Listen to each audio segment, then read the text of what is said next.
नमस्कार दोस्तों, मैं आज ये फर्स्ट वीडियो क्लास 11th के लिए निकाल रहा हूँ। अदरवाइज़ मेरी 12th क्लास के लिए वीडियोज़ आती रहती हैं। ये जो पहली वीडियो है अकाउंटेंसी समझाने के लिए, ये बेसिक वीडियो है। इसमें मैं फंडामेंटल्स थोड़ी नॉलेज दूंगा। इसका बेसिकली किसी चैप्टर से कोई रिलेशन नहीं है, लेकिन आपको एक कॉन्सेप्ट क्लियर होगा कि अकाउंट्स है क्या। जो बच्चे क्लास 10th पास करके अभी निकले हैं वो 11th क्लास में जाएंगे। 11th क्लास में उनके लिए न्यू टॉपिक होगा। जब भी वो न्यू टॉपिक पढ़ते हैं उनके लिए एक डार्कनेस होती है। कुछ बच्चों को नॉलेज होती है कि हाँ हमारे फादर बिजनेसमैन हैं, उनको अकाउंट्स की नॉलेज है, तो अकाउंट्स होते हैं, इसके अंदर ये होता है, बहुत कुछ है। तो इस बेसिक फंडामेंटल के लिए मैं आपको स्टार्ट कर रहा हूँ। ये अकाउंटेंसी है क्या, सबसे पहले उसको समझना जरूरी है। मेरी नज़र में अकाउंटेंसी एक लैंग्वेज है। इस लैंग्वेज का हम यूज करते हैं बिजनेस की ट्रांजैक्शंस को लिखने के लिए। जैसे दो लोग आपस में बात करते हैं हिंदी में, इंग्लिश में, अदर लैंग्वेजेस में, तो बिजनेस की जो भी ट्रांजैक्शंस हैं उनको किस लैंग्वेज में लिखा जाए, that language will be called as a accountancy. चलिए मान लेते हैं एक लैंग्वेज है। अब इस लैंग्वेज के कुछ रूल्स एंड रेगुलेशंस होंगे, जैसे सभी लैंग्वेजेस में होते हैं। ये रूल्स एंड रेगुलेशंस बनाता कौन है? हमारे यहाँ ICAI institute of chartered accountant of India है, जो रूल्स एंड रेगुलेशन बनाता है कि अकाउंट्स कैसे मेंटेन किए जाएंगे, किस तरीके से प्रेजेंट होंगे। तो क्लास 11th में बहुत बेसिक बात है, बेसिक फंडामेंटल्स को हम स्टडी करने की कोशिश कर रहे हैं। तो आपको कुछ गिनी चुनी बातें हैं जो अपने माइंड में रखनी है। क्या? बिजनेस और बिजनेस को स्टार्ट करने वाला ओनर दोनों डिफरेंट है। ये बिजनेस है, ये ओनर है, दोनों अलग हैं। इनका आपस में कोई रिलेशन नहीं है। इस ओनर ने बिजनेस में पैसा लगाया है और इंतजार कर रहा है कि इस पैसे से, इस इन्वेस्टमेंट से कुछ अर्निंग आएगी और वो मैं ले जाऊं। फिर वो बिजनेस चलता रहेगा, उसमें कुछ अर्निंग आएगी, वो मैं ले जाऊं। लेकिन सेम बात, अब ये बिजनेस है। बिजनेस के ना हाथ है, ना पैर है, ना मुंह है, ना सिर है, लेकिन उसकी एक सेपरेट एंटिटी है। बिजनेस में अगर अर्निंग होगी तो किसके लिए होगी? ओनर के लिए होगी। बिजनेस में अगर लॉस होगा तो किसके लिए होगा? ओनर के लिए होगा। लेकिन हम कौन है? हम हैं अकाउंटेंट। हम अकाउंटेंट किसके हैं? ओनर के या बिजनेस के? तो आपको याद रखना है हम अकाउंटेंट हैं बिजनेस के। हम जो भी लिखेंगे बिजनेस के नजरिए से लिखेंगे, बिजनेस को फोकस करके लिखेंगे, ओनर को फोकस करके नहीं लिखेंगे।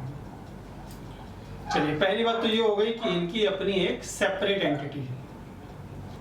बिजनेस को ओनर नहीं मानना, ओनर को बिजनेस नहीं मानना, और दोनों को कभी एक नहीं मानना, दोनों सेपरेट एंटिटी हैं। जब भी हम ट्रांजैक्शंस को रिकॉर्ड करेंगे बिजनेस के नज़रिए से करेंगे, ओनर के नज़रिए से नहीं करेंगे। जो भी सामान बिजनेस खरीदेगा वो ओनर का नहीं है, वो बिजनेस का है। जो भी पैसा देगा वो बिजनेस देगा, ओनर नहीं देगा। आप ओनर के नज़रिए से काम नहीं करोगे, किसके नज़रिए से करोगे? बिजनेस के नज़रिए। ये बिजनेस है और ये ओनर है, दोनों की सेपरेट एंटिटी है। पहला रूल जो आपको अपने माइंड में रखना है। ठीक बात है। ओनर के पास बहुत कुछ हो सकता है, लेकिन बिजनेस जब तक स्टार्ट नहीं हुआ तब तक उसके पास कुछ नहीं है। जब बिजनेस स्टार्ट होता है तो उसको समझने के लिए एक बहुत छोटी सी बात है कि हम उसको एक बैलेंस शीट के नज़रिए से समझते हैं। बैलेंस शीट में दो चीज़ें होती हैं, जैसा कि आपके पास प्रेजेंट है, एसेट्स एंड लायबिलिटीज। बिजनेस के पास एसेट्स होते हैं और लायबिलिटीज होती हैं। एसेट्स क्या है?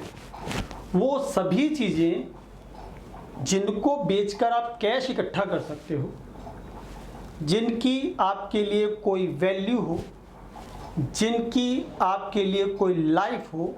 तीन बातें, जिनको आप कैश में कन्वर्ट कर सकते हो, जिसकी कुछ लाइफ हो, जिसकी कुछ वैल्यू हो।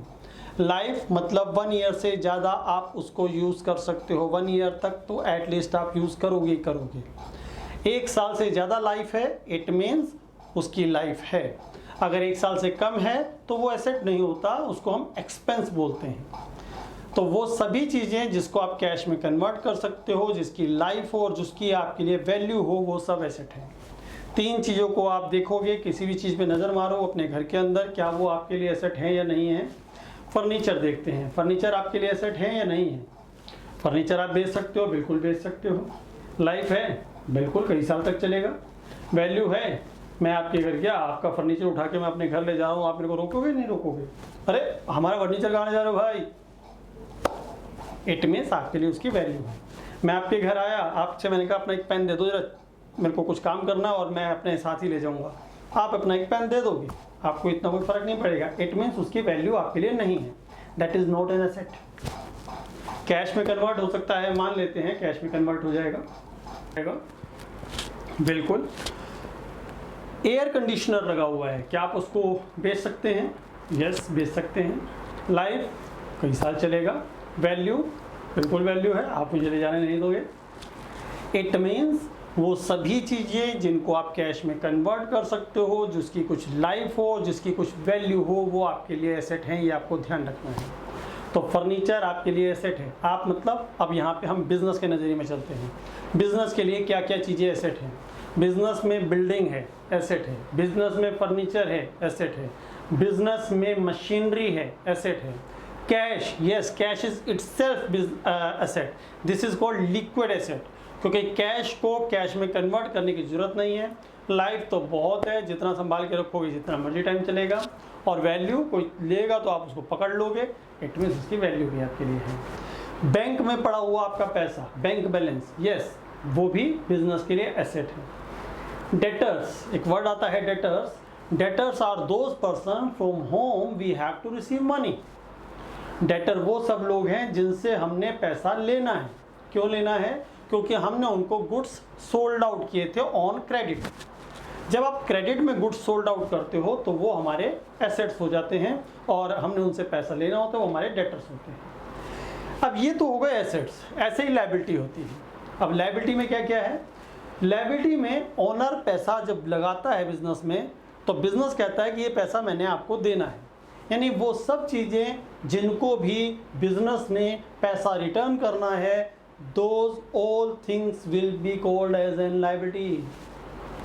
ओनर ने पैसा लगाया, बिजनेस कहता है यह पैसा मैं आपको वापस कर दूंगा, तो owner is different than the other investors, क्योंकि ओनर तो उससे रिलेटेड है, but other investors are related only on the basis of the money only. Business को चलाने वाला भी कौन होगा? ओनर होगा। इसलिए उसके पैसे को तो हम बोलते हैं capital. Capital is an liability, part of liability. और बाकी अगर बैंक से लोन लिया तो वो भी लायबिलिटी। कोई क्रेडिटर्स हैं, क्रेडिटर्स कौन होते हैं? जिनको बिजनेस ने पैसा देना है। क्यों देना है? क्योंकि उनसे हमने उधार सामान खरीदा था। On credit we have purchase some goods from them. तो all those person to whom we have to pay money are called creditors. Why we have to pay money? Because we had purchased something from them। Goods purchase किए थे। Goods क्या होते हैं? जिस चीज़ का business है हमारा, उन सबको हम गुड्स बोल देते हैं। तो मोटी मोटी बात आपके सामने आ गई। बिजनेस के पास एसेट्स होते हैं और बिजनेस के पास लायबिलिटीज होती हैं। बिजनेस के जितने एसेट्स होते हैं, बिजनेस की लायबिलिटी भी उतनी ही होती हैं, क्योंकि खाली हाथ बिजनेस आया था, खाली हाथ जाएगा। जब बिजनेस स्टार्ट नहीं हुआ था तो उसके पास कुछ नहीं था। ओनर ने पैसा लगाया तो बिजनेस स्टार्ट हुआ। जैसे स्टार्ट हुआ तो बिजनेस के पास क्या आया? कैश आया। बिजनेस ने कैश किसको वापस करना है? अगर आज ही बिजनेस बंद कर दिया जाए तो जाहिर ओनर को करना है, तो दैट इज कैपिटल। बिजनेस चलाने के लिए हमने बिल्डिंग खरीदी, पेमेंट कैश कर दी, तो कैश रिड्यूस हो गया और एक बिल्डिंग और परचेज हो गई। तो कैश है, बिल्डिंग है। कैश कितना? लेट अज्यूम 5 लाख इन्वेस्ट किया बिजनेसमैन ने। Cash 5 lakh, capital we have to pay, that is liability. Okay, 3 lakh की हमने बिल्डिंग परचेज की। Cash is remain 2 lakh. Cash कितना रह गया? 2 लाख। तो बिल्डिंग कितने की आ गई? 3 lakh. These both are asset. Total asset 5 lakh. Liabilities capital, we have to pay money to the owner only. Who is we here? We is business. Who is we here? We is business, because we are writing the business transaction on the point of view of business only। ठीक है, हमने कुछ goods purchase किए, cash पे कर दिया, cash कम हुआ, goods आ गए, goods is also an asset. तो ये भी अभी भी टोटल उतना ही रहेगा, यानी एसेट्स सेम उतनी वैल्यू रहेंगे टोटल मिला के जितनी हमारी लायबिलिटीज हैं। हमने बैंक से लोन ले लिया 2 लाख का, तो बैंक लोन लायबिलिटी इंक्रीज हुई। तो बैंक में पैसा भी तो आएगा 2 लाख रुपए, तो 2 लाख का बैलेंस और बढ़ गया। इधर से liability we have to pay and we have 2 lakh rupees which we can spend. It means business में 2 चीजें होती हैं फोकस करना, एसेट, लायबिलिटीज। एसेट्स बहुत सारे होते हैं, मैंने आपको नाम दिए अभी। उसके बाद लायबिलिटीज, इसमें मैंने आपको नाम दे दिए बहुत सारे। अब एसेट्स भी हो गए, लायबिलिटीज भी हो गई, ये तो हमने मोटा मोटा सीखा कि बिजनेस में एसेट्स होते हैं, लायबिलिटीज होते हैं। और क्या चल सकते हैं, दोनों चीजें हमेशा बराबर होती हैं, एसेट और लायबिलिटी। बिजनेस में अकाउंट्स क्या होते हैं, फर्नीचर का अपना एक हम पेपर पे लिखते हैं कि फर्नीचर इतना खरीदा, इतना बेचा, उसको हम जिस प्रोफोमा में लिखते हैं that is an account, furniture account. ऐसे मशीनरी को अलग तरीके से लिखते हैं, अलग तरीके मतलब सेम तरीके से लिखते हैं but same pro forma, different name with the same pro forma, that is again an account. Machinery, furniture, building, cash, debtor, अलग डिफरेंट पेजेस पे हम लिखते चले जाते हैं, उनके परफॉर्मा सेम होते हैं, उनके ऊपर टाइटल लिख दिया जाता है कि ये कैश का हिसाब किताब है, ये फर्नीचर का हिसाब। These all are accounts. कितने अकाउंट्स हो सकते हैं बिजनेस में? बेइंतहा। मैंने रिपेयर करवाया, रिपेयर का अकाउंट खोल दिया, मैंने वाइट वॉश करवाई, वाइट वॉश का अकाउंट खोल दिया, मैंने टेलीफोन बिल पे किया, टेलीफोन बिल का अकाउंट यानी टेलीफोन एक्सपेंसेस का अकाउंट ओपन कर दिया। यानी अकाउंट्स बहुत सारे हो सकते हैं। अब बात होती है कि इनको हम कैसे डिवाइड करें। जितने भी अकाउंट हैं उनको मॉडर्न लैंग्वेज में 5 पार्ट में डिवाइड किया, या तो वो एसेट होंगे या वो लायबिलिटीज होंगी। अभी नॉलेज के लिए इतना काफ़ी है कि लायबिलिटीज़ को कैपिटल से हमने अलग किया हुआ है, क्योंकि कैपिटल ओनर की है और लायबिलिटीज़ आउटसाइडर हम मान के चलते हैं। आगे चल के आपने लायबिलिटीज़ के अंदर ही कैपिटल डालनी है। चलिए 5 हेड आपने समझने हैं, एसेट्स होंगे, लायबिलिटीज़ होंगी, कैपिटल होंगी, रिवेन्यू होंगी और एक्सपेंस होंगी। एसेट मैंने आपको बता दिए, लायबिलिटीज़ क्रेडिटर्स हो सकते हैं, बिल्स पेबल हो सकते हैं, बैंक लोन हो सकते हैं, मॉर्गेज लोन हो सकते हैं, ओनली लोन हो सकते हैं, ये सब liabilities. Outsiders money which we have to pay, capital owner की मनी, रेवेन्यू इनकम, किसी भी टाइप की कोई इनकम जनरेट हो रही है दैट इज एन रेवेन्यू। मेरे पास फीस आ रही है तो ये रेवेन्यू है, किसी के पास कमीशन आ रही है उसकी वो रेवेन्यू है, कोई गुड सोल्ड कर रहा है वो भी रेवेन्यू का पार्ट रहेगा, कोई अदर वर्क कर रहा है जिसमें उसको प्रोफेशनल फीसिस आ रही हैं, प्रोफेशनल कमीशन आ रही हैं, प्रोफेशनल वे पे उसको कुछ इनकम जनरेट हो रही है, दैट इज एन एसेट और दैट इज एन रेवेन्यू। इसके बाद आते हैं एक्सपेंडिचर, जो भी मनी हम स्पेंड कर रहे हैं for the purpose of earning some money. मैंने ऑफिस बनाया, ऑफिस की वाइट वॉश करवाई, एक्सपेंस। मैंने स्टेशनरी लेके रखी हुई है, उसको यूज़ करता हूँ, क्लाइंट से बात करता हूँ, यूज़ हो जाती है, ख़त्म हो जाती है, दैट इज़ एन। मैंने टेलीफोन लगवा रखा है, उसका मैं बिल पे करता हूँ, दैट इज़ एन एक्सपेंस। घर में आप जितनी चीज़ें लेके आते हो विद इन 1 ईयर, जिनको यूज़ करके ख़त्म कर देते हो, वो सब आपके एक्सपेंस हैं। घर में आप जितनी चीज़ें लाते हो जिनको आप कई साल तक यूज़ करते हो और जिनकी आपके लिए वैल्यू हो, वो सब आपके लिए एसेट है। यानी कोई भी पैसा जब आप खर्च करते हो या तो वो एसेट पे खर्च होता है या वो एक्सपेंस पे खर्च होता है। अगर हमने उसको with in a year use कर लिया, कंज्यूम कर दिया, ख़त्म कर दिया, दैट इज़ एन एक्सपेंस। अगर उसे लॉन्ग टर्म चलाएंगे तो दैट इज़ एन एसेट। चलिए ये 5 हेड भी आपको समझ में आए। अब हम बात करते हैं कि कोई भी जब अकाउंट खुलता है, फर्नीचर अकाउंट ओपन कर दिया या कैश अकाउंट ओपन कर दिया, उसका परफॉर्मा कैसा होता है। तो ये आपके सामने परफॉर्मा है। अगर आप ऊपर फर्नीचर लिख दोगे तो ये परफॉर्मा फर्नीचर अकाउंट हो जाएगा। अगर आप ऊपर कैश अकाउंट लिख दोगे तो ये कैश अकाउंट हो जाएगा। अगर आप बिल्डिंग लिख दोगे तो सेम परफॉर्मा बिल्डिंग अकाउंट हो जाएगा। ठीक है, यानी whenever you have to open an account, you have to make same type of performa and you have to write the name of that account on the top of it, even that is building, machinery, cash, bank, whatever it is। चलिए, जब भी कोई pro forma बनेगा, जब भी कोई account बनेगा, उसकी 2 साइड्स होती हैं। Debit and credit. कॉर्नर में DR for debit record, CR for credit record mention किया जाता है। अब बात करते हैं ये डेबिट और क्रेडिट क्या है। डेबिट और क्रेडिट को समझने के लिए हम फिर से वापस आते हैं उन 5 हेड पे। Assets, liabilities, capital, revenue, expense. Asset और एक्सपेंस डेबिट बैलेंस होते हैं। ये वर्ड जब भी हम यूज करते हैं कि ये डेबिट बैलेंस होता है, इसका मतलब होता है कि डेबिट साइड में इंक्रीज होते हैं और क्रेडिट साइड में डिक्रीज होते हैं। बहुत सिंपल वे में आपको इस बात को समझा दूंगा तो बाकी सब समझ जाओगे। ये कैश अकाउंट है आपके सामने। बिजनेस में कैश आया तो बिजनेस के अंदर कैश बढ़ा या घटा? इज इट इंक्रीज और डिक्रीज? बिजनेस के अंदर कैश आया, ओनर ने मनी इन्वेस्ट की, यानी कैश पहले कितना था? 0। मनी आई तो कैश कितना हो गया? 5 लाख। तो asset is an debit balance, ये याद रखने वाली बात है। तो डेबिट साइड में आप 5 लाख लिख दोगे। डेबिट बैलेंस का मतलब डेबिट साइड में इंक्रीज होगा, इंक्रीज हो रहा है इसलिए डेबिट साइड में। बिजनेस ने फर्नीचर परचेज किया, कैश पेमेंट कर दी। कैश की पोजीशन क्या है? कैश बढ़ा या घटा?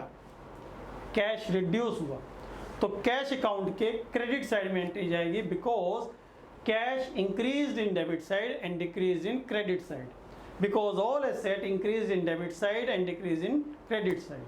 Whenever cash increase, that will be recorded into the debit side. Whenever cash is decreased, that will be recorded in the credit side. And कौन कौन से अकाउंट्स आपके डेबिट साइड में बढ़ेंगे और कौन कौन से अकाउंट्स क्रेडिट साइड में बढ़ेंगे? दो बातें हैं, कुछ अकाउंट डेबिट में बढ़ते हैं और कुछ क्रेडिट में बढ़ते हैं। दो ही साइडें हैं, इसके अलावा तो कुछ हो ही नहीं सकता। तो सारे एसेट और सारे एक्सपेंस डेबिट साइड में बढ़ते हैं, सारे एसेट और सारे एक्सपेंस डेबिट साइड में बढ़ते हैं। सारी लायबिलिटीज, सारी इनकम और कैपिटल क्रेडिट साइड में बढ़ती हैं। तो डिक्रीज किस तरफ होंगी? If these are increased in the debit side, then that will be decrease in credit side. If any account is increase in credit side, that will be decrease in debit side. तो आपको मैंने मोटी मोटी बात बताई कि business और owner दोनों डिफरेंट हैं।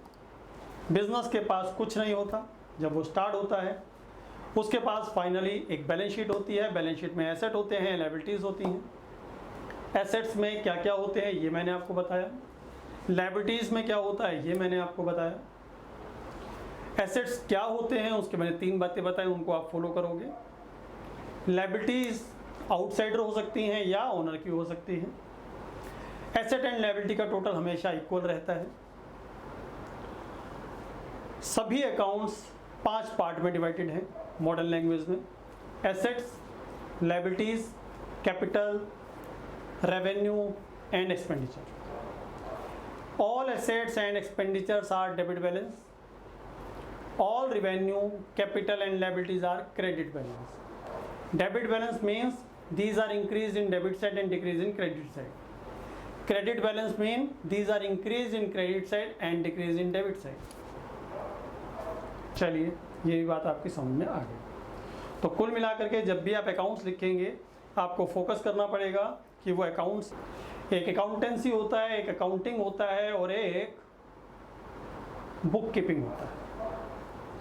अकाउंटेंसी एक वाइडर फॉर्म है, अकाउंटिंग उससे छोटा फॉर्म है और बुक कीपिंग सबसे छोटा फॉर्म। बुक कीपिंग कोई भी कर लेगा, किसी बात को रिकॉर्ड करना है, ये किसी को भी समझा दिया तो वो रिकॉर्ड करता रहेगा। उसको एक बात बता दो भाई, इधर इंक्रीज इधर डिक्रीज, जो मैंने आपको भी बताया भाई, कैश अकाउंट दे दिया, पैसे आएंगे इधर लिखियो, क्या पैसे जाएंगे इधर लिखियो, वो लिखता जा। This is called book keeping. पूरे साल रिकॉर्ड होने के बाद इसको कैसे समराइज करें, कैसे प्रेजेंट करें, ये अकाउंटिंग में आ गया। अकाउंटिंग में हमने इसको फाइनल अकाउंट्स बनाए, ट्रायल बैलेंस बनाए और इनको रिकॉर्ड कर दिया। इनसे हमने रिजल्ट्स निकाले, यूजर्स को प्रोवाइड कर दिए। अकाउंटिंग, इनके बेसिस पे हम रिजल्ट्स निकालेंगे और डिसीजन लेंगे for future, that is accountancy. ठीक है, अकाउंटेंसी या अकाउंटिंग की हम डेफिनेशन की बात करें तो अकाउंटिंग की डेफिनेशन है IMRC, sick, SIC, sick. I for identification, M for measuring, R for recording, C for classifying, S for summarizing, I for interpretation and C for communicating. IMRC6। अब इन word को अगर आपने याद रख लिया, I for identification, M for measuring, IMR, R for recording, C for classifying, RC6, S for summarizing, I for interpreting और C again for communicating. The data, the results to the accounting information, whatever the accounting information, पहले accounting क्या है? Accounting identification करना, measuring करना, recording करना, summarising करना, etcetera etcetera etcetera, and communicating the financial result to the users is called accounting. ये definition आपके सामने है, आप इसको अगर आप पढ़ेंगे तो आप क्लियर हो। तो दोस्तों, ये था आज का बेसिक वीडियो।